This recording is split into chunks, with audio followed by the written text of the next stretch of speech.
and Coffee pre-market show. I'm Raghee Horner. Great to see everybody. All right. Good to see everybody. Hope everyone had a wonderful Thanksgiving. I know I did. Good. And, we're going to talk a little bit about what we've got going on in the markets right now. Drink a little coffee. I know this is, this market opening is interrupting our Black Friday-ing. It's definitely a verb. All right. Good morning. Good morning. So full. Very good. Very good. No, that's good stuff for sure. All right. So let's take a look at the markets. One of the things that, again, not going to be doing a bunch of trading. I'm going to be Black Friday-ing like everybody else. Today's a really good opportunity to stock up for the year where they have these great specials. And so, yeah, it's like going shopping. All right. So, Cash Day here, Cash Day Friday here in the office. I am not going to be doing a lot of trading today. Not at all. Yeah, not at all. I do want to fine tune the watch list. I do want to take a look at names like copper, which I want to continue to be bullish in. Another great, actually, you know what? Let me bring up the charts because that would be far more interesting. There we go. So I've got the copper market on my radar. We've talked about this for many charts and coffee episodes now. I've got the gold market. We talked about gold and I've mentioned, so let's talk about the pattern in gold. I'll give you guys a little bit of tactical insight into what exactly I want to see on gold. First of all, gold has gone double red. So be careful. This is now a market that has transitioned from the chop into movement lower. Okay. Movement lower. So then the next thing is, what am I looking for? So typically what I'm looking for is an inside day, which is this right here. Let me show you right now. So inside day is this candle right in here. That's an inside day. In other words, that particular candle traded inside the range of the previous session, the previous candle. So we're seeing a lower low now. Now, normally what I want to see is an inside day, and then I want to see the market start to recover or complete a minor low. A minor low pattern would have had this inside day actually made a slightly lower low, right? A slightly lower low. And then I would look for a candle to look like something like that to show the recovery. The inordinate amount of time that anyone's looking at gold is going to take away from the time that you have and should be focused on things like copper, on things like the SMH and the XLC and markets that are healthy, moving higher. Don't pick a bottom in a downtrend. All right. So, I really want to get to the point where the only reason I'm looking at something like gold, or the only reason I'm looking at something like Amazon, is because I've exhausted all the double green possibilities in my watch list. Then I'll go on to second tier, third tier type setups. What does that mean? Well, one of the trades we have going on, that's a choppy market trade, is natural gas. And natural gas is something we have UNG calls in. We've kind of come off a bottom. We used options in order to navigate around the volatility that I know is inherent to natural gas futures. And I ultimately have a lot of patience for NG because we've got a further dated out option. It doesn't expire until January 15th, Jan 2021 expiry. So let this thing do what it will. I've got 49, 50 days to expiration to let this market work for me. This is already coming off a bottom. So I don't think there's any harm in being patient. And I think this desire to want to catch a bottom is going to hurt a lot of folks in gold. Those of you that follow me in the futures room, those of you that follow me even in our Sector Secrets Mastery, you'll notice gold has not been on our watch list. I have not prioritized gold in any way. The last commodity ETF that we've even engaged is this one, is our natural gas trade. Okay, so let's see what we have here. We're not seeing the chart. Oh, really? No charts? That's strange. Okay, let's see here. This is the first. Well, let's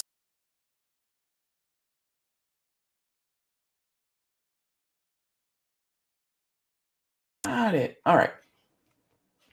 So let's see. Good morning. Good morning. How about the Russell? Yeah, so the Russell could be, if you're looking at RUT, RTY, or IWM, it's the same conversation. This is a double green, and I'm absolutely open to buying a pullback on this market. The only challenge with the Russell, the main challenge with the Russell, is that unlike its S&P and Dow related markets where I can possibly buy at a 13 or 21 exponential. By the way, this is something we talked about in yesterday's Charts and Coffee, which went on for about an hour, actually. So one of the things we talked about is the fact that if I have these propulsion dots, the 8 and the 13 cross and light up my yellow dot right here, when the 8 and 21 cross and they light up my green dots right there, what I have at that point is a valid, think of it as an alternative. What I like to think of it as is a smart moving average. I've got a way to replace the exponential moving averages on my chart by way of interaction with the price candles and the moving average levels, and have a self-correcting moving average. Moving averages are not valid all the time. They're valid in trends, and this kind of specifies when there's a higher likelihood for a market to respect a 13 or a 21 or whatever your settings are. I usually use an 8, 13, and 21. It lets me know when those are in play. So for some of the more aggressive entries that I might be open to across the indices and individual sectors, and then the stocks within them, I'm focused quite a bit on the zones at the 13 and 21. We have quite a few of those opportunities setting up. All right. So again, welcome. And what's going on with gold? It's in a downtrend, gang. It's absolutely getting annihilated. Now, the narrative behind it is also interesting because gold is a play on real yields. Gold is absolutely a play on real yields. And maybe that's something we'll talk about in an upcoming episode, why gold moves. It's not inverse to equities. It's not necessarily inverse to the dollar, things like that.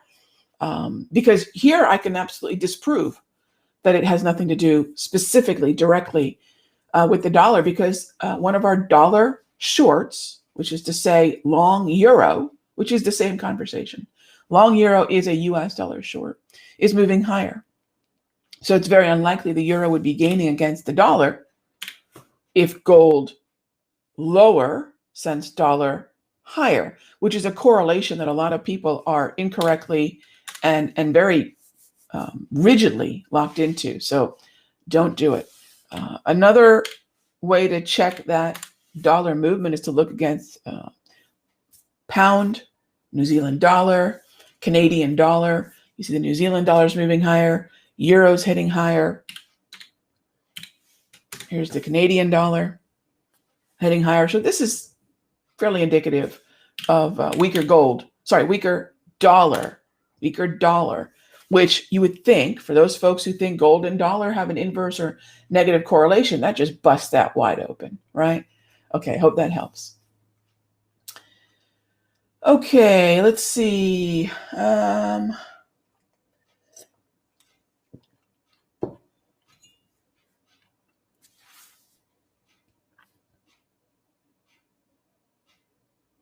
What else do we have here? All right. Hey there, gang. Thanks for, I don't know what that was when it took a second to grab the chart, but I'm glad it's working now. Okay, next is, do I follow Bitcoin? I do follow Bitcoin. I do. A lot of people are wondering if it's a Bitcoin strength, gold weakness narrative. That would be very niche, right? That would be very niche. If people who, look, the number of people that buy and sell gold and the number of people that buy and sell Bitcoin, I don't think are the same group of people. That's number one. So that would be kind of a niche reason. I don't believe it's the main reason. I believe that gold will typically operate off this real yield. Of course, some people will look at gold and Bitcoin as an either or narrative. So if Bitcoin's heading higher, gold then in that logic should head lower. But again, I don't think that's a mainstream causality. But you know what, Janet, to your point, it may be. It may be part of it. Do I follow a lot of altcoins? I don't. I used to. I'm pretty much BTC.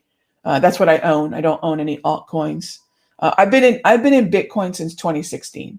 It's on a trading market for me. And what I find sad is the fact that we're talking about Bitcoin again now at 19,000 or 18,000 or whatever it is. And nobody was talking about it when it was at $3,500 or $5,000. And that is inherently the flaw with what happens on Main Street, right? Nobody wants it at 3,000. Nobody wants it at 5,000. Nobody wants it when the market's starting to show it's moving higher. It becomes a conversation when we're at 19,000. There's no conversation to be had at 19,000. The ship has sailed, my opinion, right? The ship has sailed. So this is a sheeple thing, right? Oh my gosh, even, it's gone mainstream again. That narrative's gone mainstream. What happened to those $15,000 in between, right? $14,000 in between. Why was that not, So I think when it comes to certain markets, especially like Bitcoin, you're either a believer or you're not. And if you're a latecomer to the party, when we start making new highs again, well, clearly those people hate their money. Yeah, I'm pretty opinionated, but I don't want you guys jumping in at highs. How did that work out for the folks last time, right? Maybe at some point when we cleared 20, we never dipped below it again, but Bitcoin's very volatile.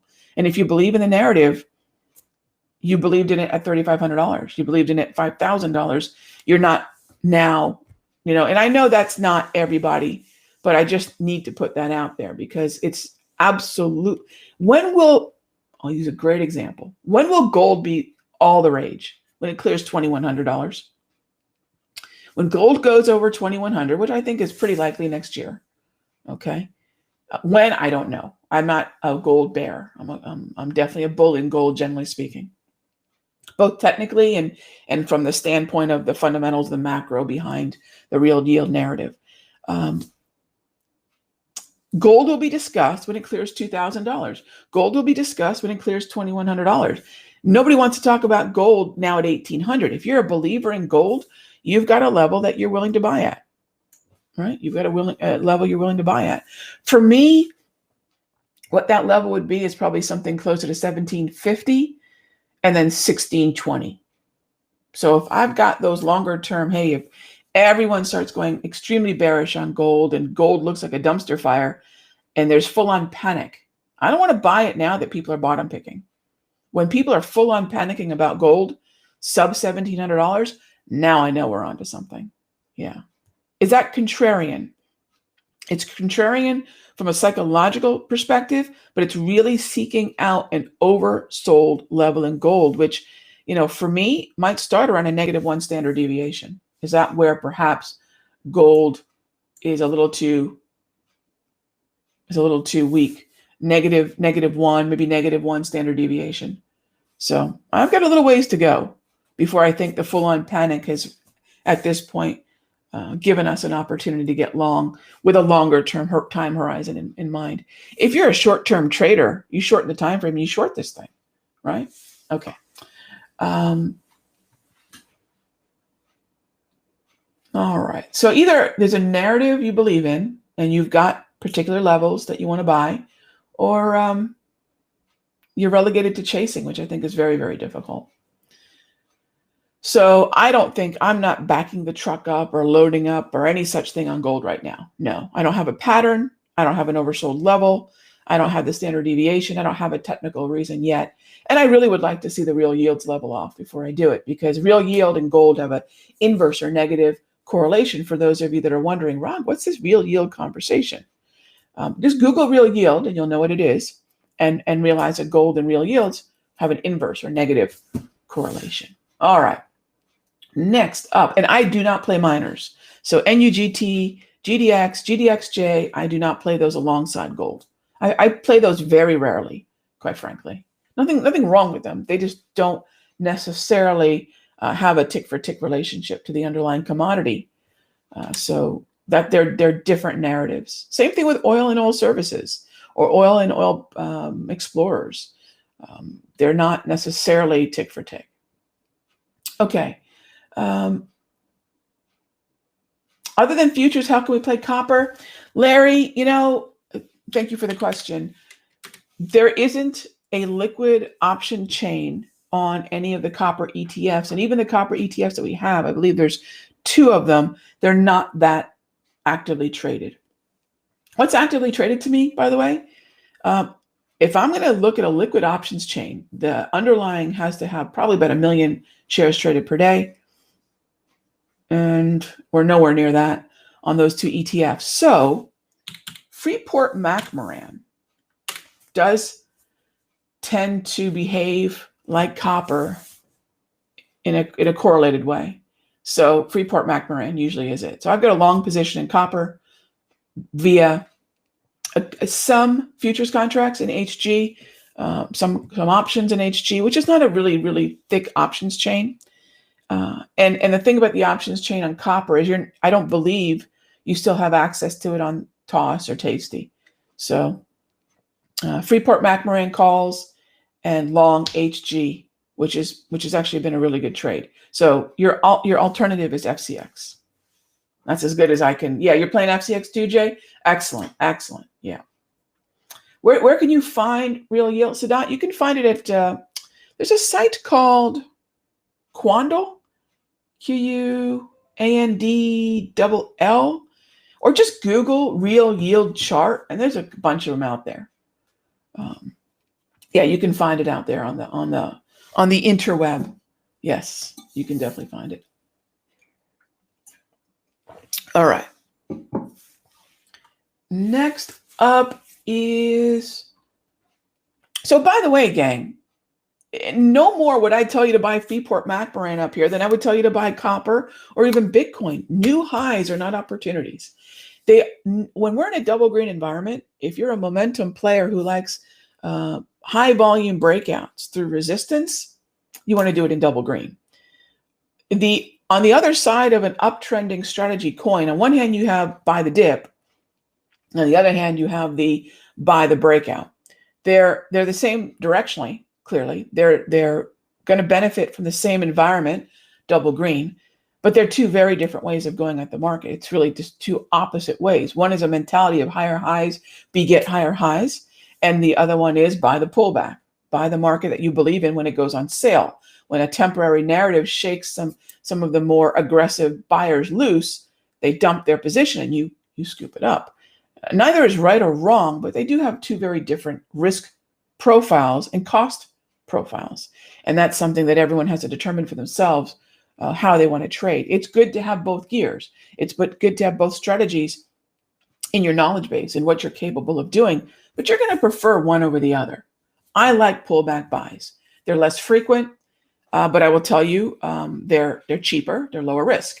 However, if a market doesn't pull back, parabolic moves, accelerated moves are going to benefit the high volume confirmation breakout buyer. Okay. Is there any way to know which to do? No, gang. That's along the lines of questions that fall into the category of we think we know what the market's going to do. We actually do not know what the market's going to do. None of us do. Anything that's requiring sort of that level of we don't know.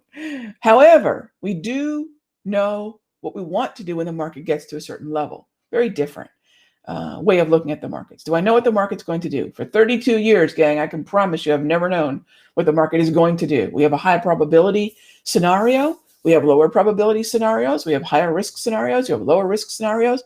But just like a batter at the plate knows the pitcher's going to throw the ball, we don't know what's going to be thrown. We just know the ball's going to be thrown. We know there's going to be price movement. Whether it's price movement we can do anything with, that's the art, the craft of trading. All right, so I'm long dollars. I'm out of gold right now. I had to take my medicine on gold. That's the way it goes sometimes, right? I had a lot of good gold long positions, and then finally the floor broke and I have to take my medicine. We got a long position in copper, long position in FCX, long position in natural gas. There's a lot of things out there in the markets, gang, that look a whole lot better than gold does right now, including the broader averages, sans the NASDAQ. Sans the NASDAQ. Today's a half trading day, by the way. So again, I'm not going to encourage a lot of folks to do a lot of busy trading. That's not what I would encourage. But I would absolutely recommend that you guys go back, look at your watch list, fine tune those for next week, and start to think about, on a pullback, if we get it post this Thanksgiving Day holiday, what is it that you're willing to be a buyer of? What has very good structure, and you're at the plate, good structure, the pitcher's going to throw the ball. Is that your pitch? Is it giving you an 8, 13, 21 period exponential moving average pullback? Right? So what moving averages do I use for day trading? The same I use for all charts, Augustine. The 8, 13, and 21, and then the 34 EMA is sort of the backbone of a trend and market trend understanding for me. Yeah. One of the things that you guys can check out regarding some of the tools that I use, and don't add a www to it, but go to Raghee's Ultimate Toolkit.com. All right. And then you can check out the rest of my option and futures trading over at simplertrading.com. We have the Sector Secrets Mastery that highlights all of my longer term daily time frame options trading in ETFs, in commodities, in countries and currencies, etc. Individual stocks over at simplertrading.com/sector. You can check that stuff out. And then if you're following this on YouTube, there's a lot of free videos from myself.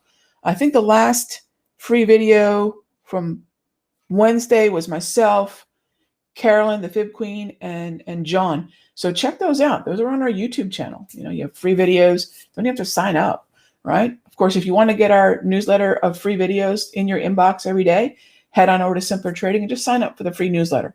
And we'll definitely send content your way, in terms of insights, free videos, things like that. All right. So let's see. Fogo says, much respect about talking about losses. I really appreciate it. Oh, it's a part of the game. I mean, am I going to sit here and tell you guys with a straight face that, you don't lose? Gosh, of course we lose. But I find the only people that don't talk about losses are the ones that have a lot of them. I don't mind talking about losses because I win mostly. That's our job. But the losses are teaching. Trauma, sadly, teaches. And if I don't share those things with you, well, then I'm not really sharing everything I could that will help you become better traders. So I don't have a problem at all discussing them. I think it's important to discuss them. Yeah, really important. But I appreciate that. And I appreciate that. All right, gang. Yes, Simpler's on YouTube. Simpler's on Facebook. I'm on YouTube. I'm on Facebook. All that social media stuff. The Social Dilemma. That was actually a really good documentary on Netflix. I don't know how many of you caught that. That was actually pretty good.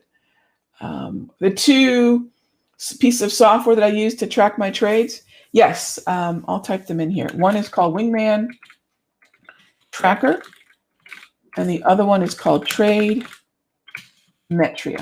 And I like them both. I pay for them both. I think they're fantastic.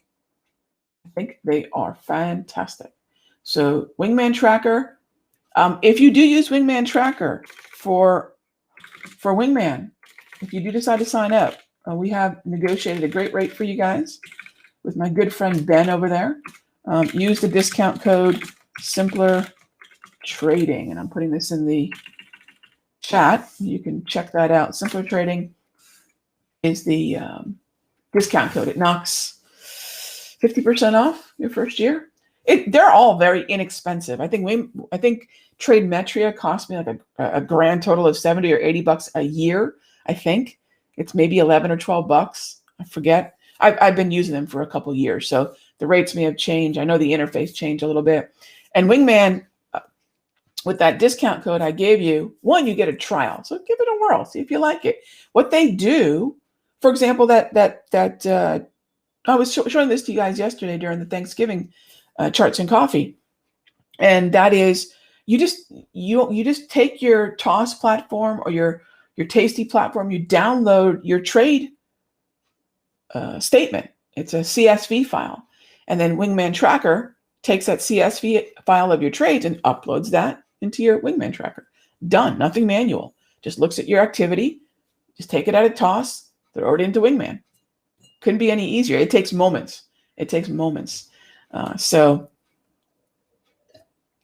love that software. TradeMetry does the same thing too. You know, if I'm on Infinity, if I'm on TradeStation, I download my trade activity as a CSV file and then upload it into TradeMetry. So there's no manual anything. It just looks at what you're doing and uploads it. And I'm a big fan of both of them. All right. Bond signal weakness, copper signal strength. I'll go with copper right now. Question is bonds. Well, here's copper. Nice double green uptrend. And here is the ZB contract, which is your 30-year futures contract on the bond. And this is not a downtrend. This is actually chop. So the reason I say copper, it's got a much clearer direction. And then when you take a look at bonds, this is where, for those of you that are fans of oscillators like a slow stochastic, I like a slow stochastic, 21K 3D, throw that on there. This is a sideways market. This is an oversold buy type of environment. If you have Ready, Aim, Fire, which is one of our premier tools from Simpler, that is another tool you could use to identify oversold buys. But copper is an uptrend. Buy the dip, high volume momentum breakouts. ZB is an oversold buy. So I think copper. And I think ZB is going to follow suit with lower yields and higher highs in the contract. You can go with the TLT calls on those pullbacks. But I'll track ZB. And then what I'll do for the folks in the futures room or even in the sector secrets mastery is we'll likely engage the TLT and buy calls on the pullback. All right. Is V-score good for oversold buys? It is. It is. What I like to do is I like to combine. So think about what a Ready, Aim, Fire or a slow stochastic is measuring. It's a price measurement, right? V-score is a volume measurement. So you're looking at the same mindset of where could this market be overbought or oversold, but now you're asking two different inputs. One input is price and price alone, and the other input is volume. Another way that I'll look at volatility is another way I'll look at overbought, oversold is volatility. So price can give you a reading on that, overbought, oversold, or exhaustion or support. Volatility can do that, as can volume. So to me, those three things I try to stack as often as I can. So yes, V-score is great for oversold buys and overbought shorts. And then you could stack a price-based indicator with that volume-based indicator and get a better, more sort of, to me, if I can look at the market in 3D, right? If I can look at the market in 3D, volume, volatility, price, I've got a much more total view of what's going on. There's the bell, gang. All right, so it's time for me to wrap up. Gang, have a terrific Friday. Be good to each other. I'll see you on Monday. And don't go broke saving money today, although I'm going to do some shopping. All right, everyone have a great one. Talk with you soon.